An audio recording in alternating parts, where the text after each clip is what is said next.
name is Beck, and you Rabbi from another planet. Please like, share, and subscribe, and ring the little bell so you're notified when new videos drop. Just this is a complete aside. I just noticed I needed a haircut. I'm getting a bit bushy here. The only time I look at myself is when I make these videos. I look at the camera. There's a little screen. You know, it tells me what's going on. So listen, I mean, there's a period of time in the Jewish calendar called the Omer, where for the last 49 days, so the first 33 days you're not allowed to get a hair. Well, if you're of Ashkenazi descent, one doesn't get a haircut because we are in mourning for a bunch of like a massive rabbinical academy that all got a plague and died because they were a bit of a dick to each other. That's essentially what's going on with it. So anyway, I'm not allowed to cut my hair or listen to music actually until for another 23 days. So yeah, this is the things I find out when I make videos. Anyway, my name is Beck, and the Rabbi of another planet. Thank you for joining my inner monologue, which I decided to publish and put on the screen. So sometime the good Lord smiles upon you. Sometimes smiles upon you and gives you a something just so delicious, so wonderful, so insanely stupid that you cannot ignore it. You have to make a video out of it. And we have a film critic who looks so incredibly film critic. He looks like the most film critic. If you made a caricature of a film critic, it would look like him, right? He's not happy. He's not happy that us plebs, us disgusting, unwashed masses are having opinions, and they're not like his opinions. He doesn't like it at all, and he doesn't understand why we are listening to our uneducated opinions. Well, and we don't listen to his glory. Actually, I'm projecting. I'm getting it all from the headline. We're going to read this article together. We're probably going to take the piss out of him. We're probably going to take that. Listen, I can't guarantee that won't happen. I think it probably will. Before we get there, and listen, if you're this guy, Robbie Collin, don't contact him. Don't contact him and blast him, okay? But if you are including him, like the video, even if you really dislike it, right? Even if you really completely dislike it, like the video anyway. Like, share, subscribe. They're all very, very good things. Subscribe especially. If you like independent voices here on YouTube, hit that subscribe button. It's really the thing we need to do to stay competitive against the multinational corporations who really don't like us. One of those multinational corporations, of course, is YouTube. So thank you for letting me have my channel on YouTube. However, they demonetize me. They demonetize me because I speak unspeakable heresies that I can't go into here. They're not. They're not. They're just normative opinions, but for YouTube, they're unspeakable heresies. So anyway, I've had my channel demonetized. If you want to be super nice after you hit the subscribe button, if you subscribe, by the way, make sure you still subscribe. Also comment. The algorithm loves a bit of comment. They go, comment. I'm going to eat that and enjoy it. Like, share, subscribe, comment, and then go and check out my Indiegogo. It's got but I'm closing this in a week because I want to launch the next. Well, I want to mail these out. I want to fulfill it and mail these out to you. I can't wait for people to get their books, right? That's what I'm excited about. I want to mail them out. I want to fulfill the campaign, and I want to launch my next campaign. I'm ready to go. I got my next book ready. I think I got my third campaign ready. Lots more going on. So you get these 2 freaking awesome graphic novels and a bunch of extras. You can get the extras on their own, but get the books. The books are good. You get the For the Male Gaze art cards. You get posters, you get all kinds of things. Oh man, no hanky-panky in the TARDIS. Yes, there is. I can't wait to get my cards. Okay, I know it sounds pathetic. I can't wait to get my cards. I really am genuinely excited. Are you excited, Princess Leia? Oh, yes, I am. I'm super excited. Well, I'm excited as Jabba's excited. We're all excited. This is an exciting time. You also, if you hit $8 everybody's going to get this A2 poster. You can get add-ons like the Eyes Have It poster and Great Balls of Fire. I'm thinking of adding on one more poster. I'm thinking, oh, excuse me. There you go. Look at the eyes. That's better. I'm thinking of adding another post of Tom Baker as he is now in his Doctor Who costume, kind of basically as he looked like in the Sharda Blu-ray, the Shadow recreation release they did, if you ever seen it, with an older looking Liz Sladen, Sarah Jane Smith. I just imagine there's a perfect part of reality where they're flying around the TARDIS forever and they just grow old together, and it makes my heart glow. It makes my heart glow. So I might add on that poster. I don't know yet. I got to commission it pretty darn soon. If I'm going to do that. So anyway, there you go. Let's read this article. Let's look at this article. And of course, it touches on The Last Jedi, which is what all these idiot critics do. They say, "Whoa, what's wrong with The Last Jedi?" Okay. I'm talking to I was listening to Nerdrotic this morning. I was really bummed his stream came on as mine did last night. I was like, firstly, half my audience is going to go there. Fair enough. And secondly, I don't get to listen. So he gives a fantastic analogy, right? He goes, imagine you go to a restaurant and you order a peanut butter and jelly sandwich. Firstly, I like that restaurant that has peanut butter and jelly sandwiches on the menu. I order a peanut butter and jelly sandwich. They bring you a peanut butter and spam sandwich. And you go, well, what scares? I don't want this. Well, I can't eat spam. It's ham. So like, what's going on? She said, oh no, peanut butter and jelly. You don't want peanut butter. We don't touch peanut butter because the person jelly. We don't touch jelly because the person who made jelly is a wicked racist. And just so you can have a better mental picture, imagine it's grape jelly, which is the king of the flavors of jelly. Grape jelly is the best jelly. And he said, no, the person who made jelly is a wicked racist. So we cancelled him, and now he give you spam instead. And if you don't like the spam, if you don't like it, you're a wicked racist too! Right? That's exactly the argument. So they gave us Star Wars, and much like Star Trek, I did a video on Star Trek going, what do these trailers have to do with Star Trek? What does the current Doctor Who have to do with Star? Nothing. Absolutely nothing. So they gave us Star Wars, which was just awful, and it didn't subvert expectations. It took a dump on Star Wars. I mean, this guy, Robbie Connor. Here, let me show you a picture of him. Like, how much more of a stereotypical art critic, movie critic can he get? This guy, I mean, really, dude, you want to wind that back a bit, right? So imagine if they took the Guardian newspaper, which is like the lefty lovey intelligentsia artsy newspaper of England. You do that and you turn it into a right wing tabloid, and you're like, well, what's your problem? Why you crying? They would be laying down and having a fit, right? So it's the same thing. Arsehole, okay? The same thing. You want to make a space movie, that has evil white men who've decided the evil white patriarchy is what? Go ahead. Don't slap Star Wars on it, idiots. So he says, again, the headline is brilliant. No, film critics aren't out of touch. The most out of touch headline I've ever read, and he's like, no, film critics we're not out of touch. You've always been out of touch. You're out of touch, and you're worthless. You occupy a worthless space in society. You're next travel agents. Remember travel agents up until the 90s? You would go to a store called a travel agent to buy tickets to go to other countries. They stopped. You can't find travel agents anymore because you just buy your own tickets online. Same with movie critics. Yeah, I'm sorry. You've pushed your bullcrap, your nonsense at us, and we haven't liked it. I'm sorry. You're completely out of touch. Maybe start a YouTube channel so you can interact with people, right? You got this job as a movie critic by going to the right parties, as swilling, with the right intelligentsia. No, try and connect to the audience. Yeah, so you're completely out of touch. No, film critics aren't out of touch. Internet warriors are the problem. Really. A recent study says divisive films such as Last Jedi are hated by the public and loved by critics. But the true dynamic is murkier. No, okay, the true dynamic is this. These massive franchises used fans as essentially sheepdogs to get the normies to go into to a movie, right?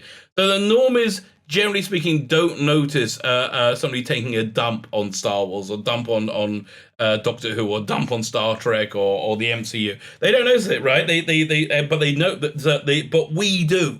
we do, and then we go no. And because they used to use us as a way of getting people into the cinemas. Now they decided we're worthless. We they don't need us whatsoever. And they said no, we're incels, we're evil, we're whatever. We're the evil white man, right? The evil white man are calling us the evil white man. A bit funny, but that's the way that's the way it goes. The dynamic is murkier. Firstly, the moves you make are substandard, normally speaking. I mean, once they go woke, the standard goes down and they go broke. That's just what happens. But also, it takes an audience in a series to it doesn't realize how bad something is at first because you have to go to the cinema to see it. That's what it used to be. Now they go straight to streaming. And you get things like Wonder Woman 84 where there was no honeymoon period with it. There was no when people go to the cinema, they put more money into it. They put money down. They spend an evening out, and they have invested themselves into it. So they want to have a good time. They want to say it's a good time, which completely understandable. Again, once you invest something, you do, but you don't have that factor anymore. You just have it laid open to being garbage, and that's basically what it was.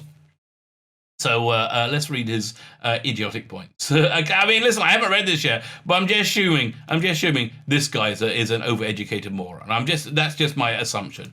Maybe wrong. In a 1994 episode of The Simpsons, The Boy Who Knew Too Much. Again, that's too much information already. Principal Skinner experiences a kind of flash of doubt that every critic knows all too well. Am I so out of touch? Yes, you are. The head mute. You're completely in touch with the entertainment industry. You're completely out of touch. You're completely out of touch with reality because the entertainment industry is out of touch with the rest of the world and reality. The headmaster muses while searching for Bart, who's playing truant. First at Springfield Natural Museum, and then a crumbling youth club. A split second later, he squares his shoulders and reassures himself, no, it's the children that are wrong. Yeah, it's a bit self-aware, lacking self-awareness. My most recent Skinner shiver, I have no idea what that means, came when reading a recent article by the data researcher and sometimes film producer Stephen Fellows, entitled "Are Film Critics Losing Sync with the Audience?" No, film critics have lost sync with the audience. So here's the thing. Film critics are completely worthless. Nobody listens to you anymore. They used to, but film critics became shills. They would say a movie is great if it had the right agenda or if they were given the right access for it. Movie critics are not worth the worth. But much like newsmen. Newsmen are not worth. The news is worthless. It's absolutely worthless. The news is akin to Pravda in the 1970s. It's not. It tells you nothing. Especially the mainstream legacy media. I get most of my news from watching Crowder, right? So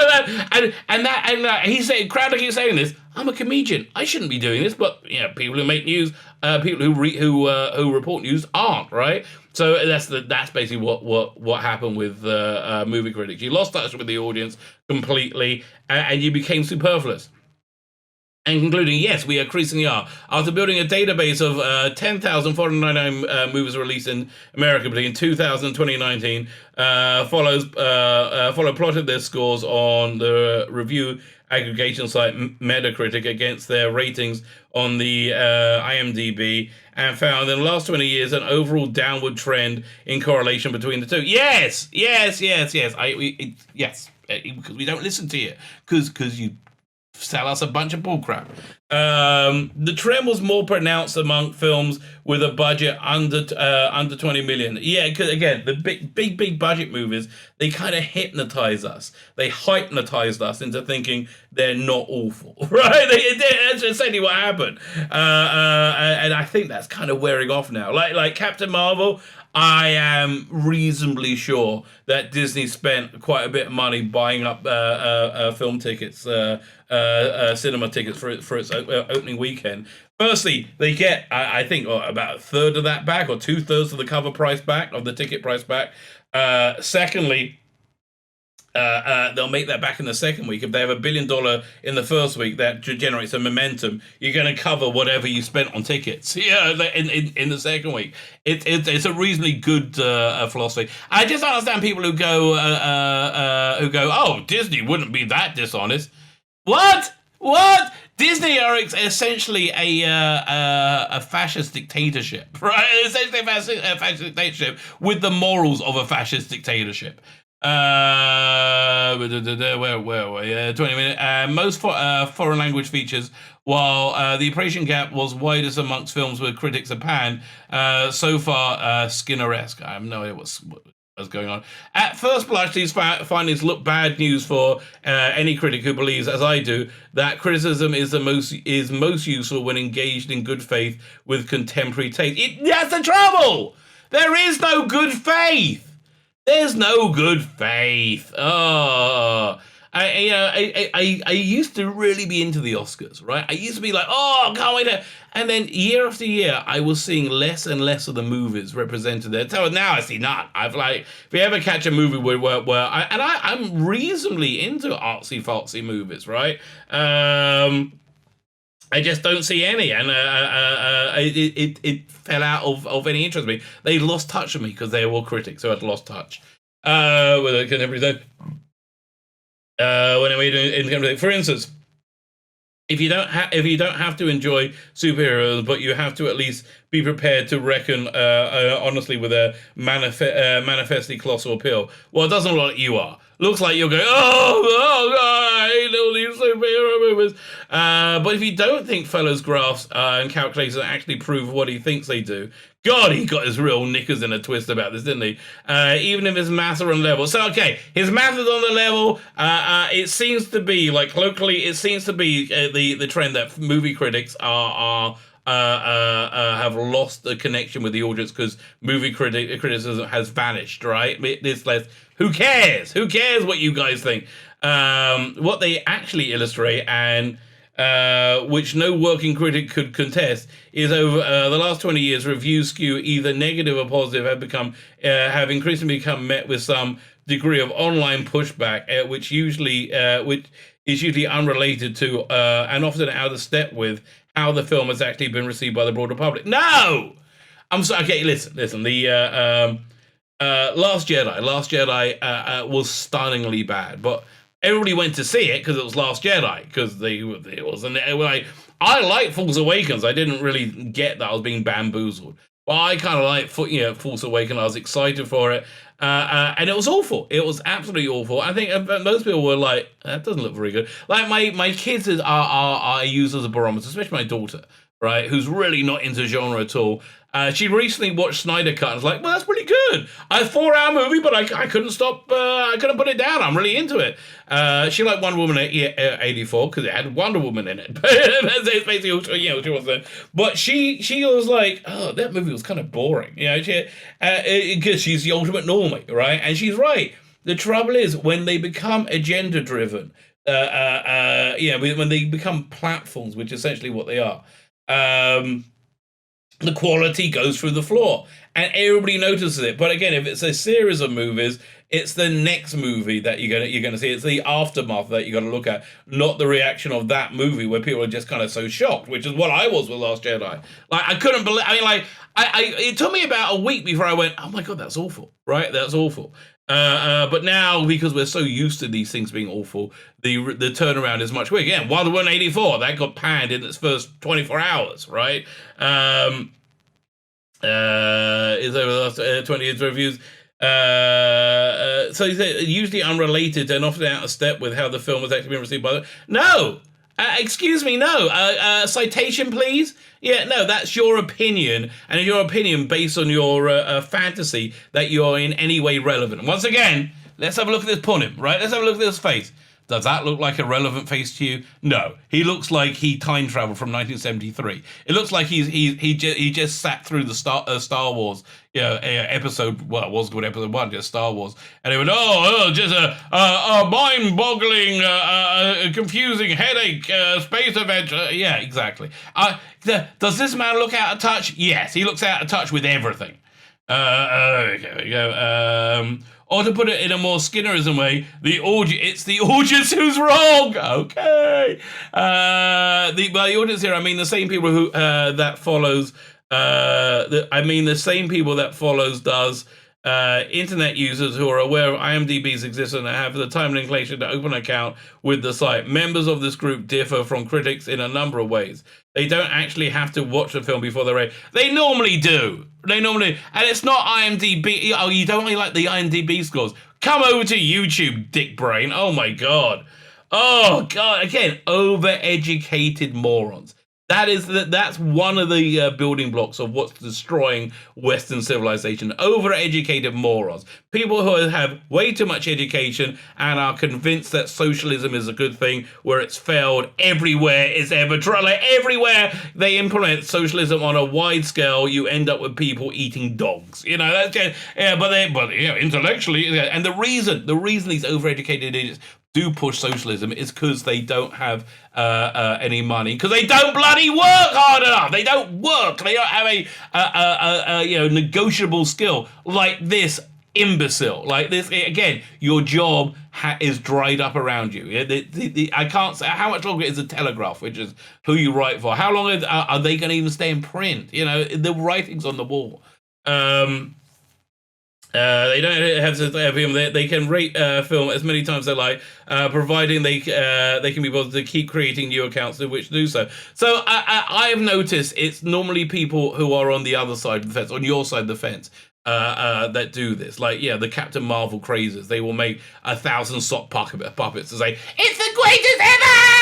And that's how we get more Doctor Who and Star Trek and Star Wars. That's garbage. That's utter garbage. They also have no incentive to rate level-headedly. Rather, extreme responses are rewarded, since those have the biggest effect on IMDb rating display. Again, this is you knowing nothing about something. This is like you're complaining about people rating things without having any knowledge of it. Like, this is exactly what you're doing here. You're rating something with no knowledge of it whatsoever because you're a partisan idiot. You're an absolute idiot. By the way, if you see this video and want to come on the channel for a right reply, absolutely no problem. I'm always happy for that. I display on top of every page.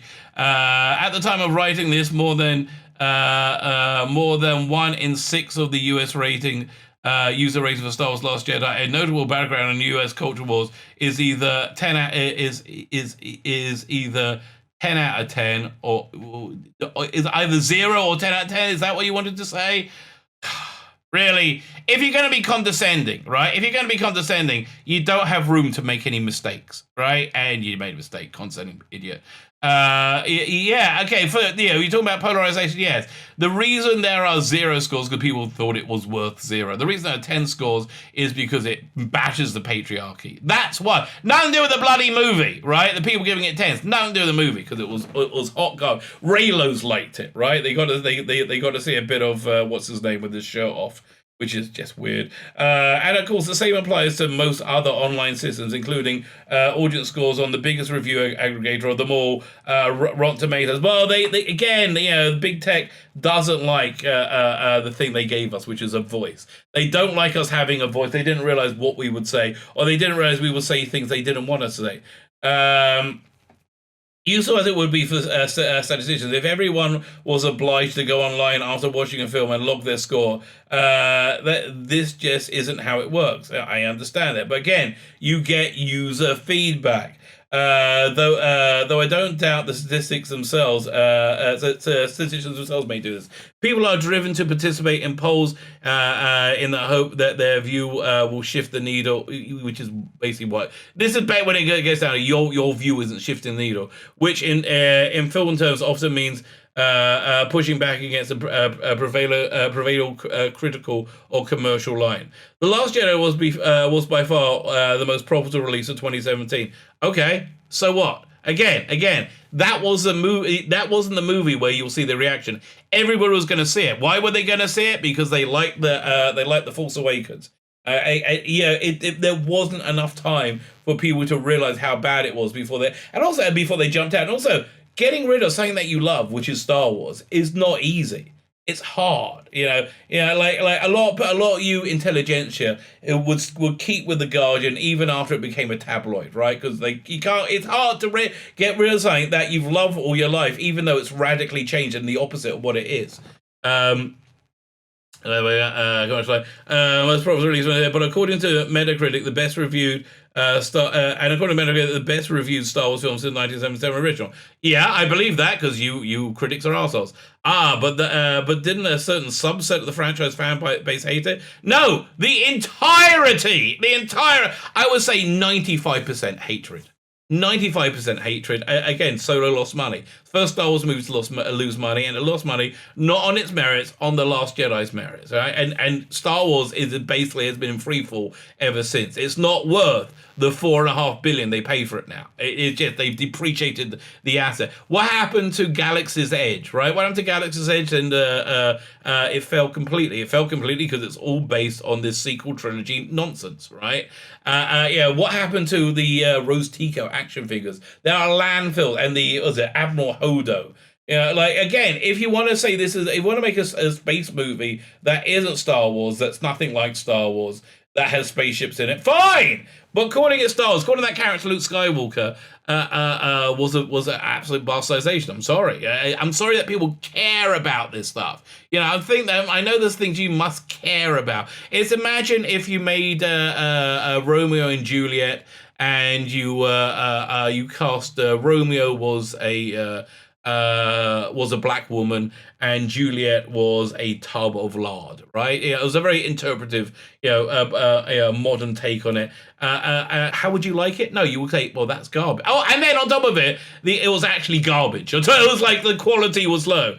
Not a subset, it was the vast majority. And again, why are you saying subset?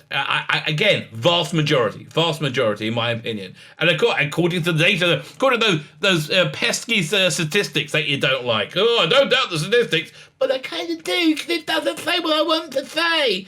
The ones that contributed notably low audience score on Rotten Tomatoes certainly did. The public had given a Rotten 42 compared to Thresh 90 from critics. But even if every one of those 58,000 or so negative ratings was left by a different person, and again, there's no way for the site to ensure this, and there's no way for you to ensure that it wasn't, idiot. Is there? This is all your supposition based on you desperately trying to grasp at some self-worth, which you don't have. You don't have any self-worth because you're worthless. Your chosen profession has been usurped by oiks like me. I know, and I know it stings, but it's also true. It will still only account for a fraction percent of the film's actual audience. Yes. Again, you're talking about how do you measure when a long-running franchise has betrayed its core values? How do you measure it? Well, first, you haven't really addressed it at all. I think what happens is you see what you see what happened, and then we had Mandalorian that seemed to turn things around. But those idiots at Lucasfilm were saying, no, we're going to blow that up. I don't think Book of Boba Fett's really going to be that good. I don't think it's going to be that good or that successful. I think the Gina Carano thing really hurt them, and I really hope that Gina Carano comes up with a low-budget sci-fi movie or TV show that debuts the same time of it, and it beats the crap out of them. I would love to see that. And so, since all of them actually decided to log on and vote in the first place, it seems safe to assume they hail from a very specific fraction of a percent that believes their views are already coming over loudly. No, again. This is my community, right? And yeah, we do have a bunch of crazes. I would say a small fraction. Maybe take the Doctor Who world. I think it's a shrinking amount. Right, I think that you have about maybe 5-8% of people are the internet Twitter crazes, right? That love the current Doctor Who because it's because she's a woman, essentially, because it's like punching the eye of in the white male patriarchy, not because it's any good. Then you have I would say a much larger volume of fans, about 30%. Who absolutely hate it. That's not considering the fans that have left the franchise because they hate it. And then in the middle, you have the normies. The normies kind of feel, well, it's kind of crap.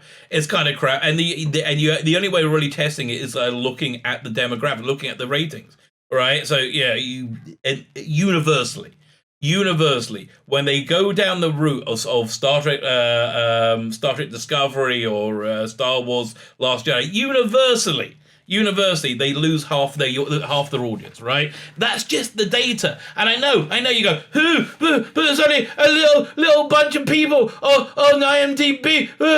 Again, your analysis is so lacking in understanding of how to analyze this. It's so unbelievably lacking in self-awareness. The subscription algorithm-based business model used by streaming services like Disney Plus and Netflix might be in the process of changing this, but the best means where we have of figuring out whether the general public likes a film or not hasn't changed in the last 100 years. It's the count how many people actually paid to see it. No, again, you're looking at a franchise. You look at what happens after that. Right after, see, is it going up or is it going down? What's happened since Last Jedi? Yeah, again, Mr. Super educated moron. This isn't complicated. None of this is complicated. This is really, really very simple. In their coverage of fellow studies, the Times identical La La Land and Gravity. The Times identified La La Land and Gravity as two recent critical darlings. Yes, that fared better on Metacritic than on IMDb. Blimey. These really, really grasping at straws there. Having attained an average critical score of 94 and 96 on the former platform, 8 and 7.7 on the latter, these numbers hardly suggest a widespread public revulsion, but okay.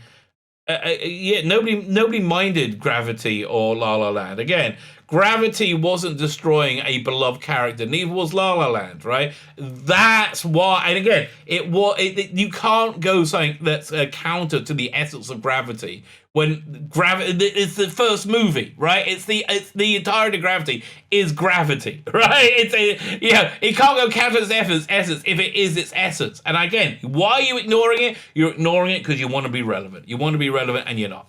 La La Land and Gravity were also both enormous box office hits, taking 325 and 522 respectively. Yes, sometimes the critics and the audience agree with each other. If most of us know, mainly doing with these standalone movies, rarely with these big tentpole movies. Why? Because half the critics, or maybe more, 3/4, I just say give them a pass because it's got the right ideology, or they're paid off by Disney or whoever in somewhere, in access or in money, whatever, in somewhere or other, they're looked after. That's why critics are worthless. Your lack of understanding of the movie industry, as well as how to evaluate it, is breathtaking, absolutely breathtaking. If most of us know someone who doesn't like them, it's probably because so many people saw them in the first place. Okay. So are you coming close to making a point? That clearly can't be the case for lower budget films that tend to divide critics and IMDb users more dramatically. Nobody cares about the low budget movies, okay? There aren't any low budget movies anymore. They go straight to Netflix. The era of low budget movies is basically over. I think the era of cinematic movies are basically over. But again, there's a compensating explanation here. If you were charmed by a labor of love made on a shoestring and then discovered it had been widely panned, wouldn't you want to spend 5 minutes fighting a corner on your laptop? No, nobody cares. The only movies that people care about are the movies that have these incredible franchises that people genuinely, desperately care about. If such disagreements have become conspicuous over the last 2 decades, it's because critics and audience tastes have changed. It may be because critics will change, though surely it's far likelier that we become increasingly aware of both. Critics swarming online Critic swarming online mobs aside. Okay, now we just go, nah, online mobs, they don't like me. It's overly simplistic. You're overly simplistic, like most academics for that matter.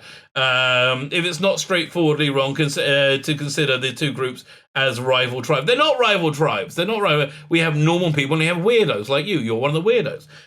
Critics are members of the audience too. I can assure you, I'm looking forward to getting back to the cinema next month as anyone. And thanks to the internet, I hope you're not that looking forward to it. The cinema chains were supported by blockbusters that are now being dumped directly onto streaming services. Good luck getting people to go see Black Widow or paying $30 for it. Most people are going to wait till August or whenever you put it out on Disney Plus for free. Or for the cost of Disney Plus. Get out of here. Next month. And thanks to the internet, audience members are also critics. You can see him like just having a crap over it. No! You can do it like... all that's really changed, I suspect, in the last 20 years are the professionals still... 20 years ago, professionals still got the last word. Not anymore. These days, we only get the first. And you don't even get that anymore. You don't even get that anymore when these movies are dropped to streaming services straight away. You're completely irrelevant. Yeah, let's look at that headline again. No critics aren't out of touch. Internet warriors are... Yes, film critics are out of touch. Internet warriors are the solution. There's the solution to your detached idiocy.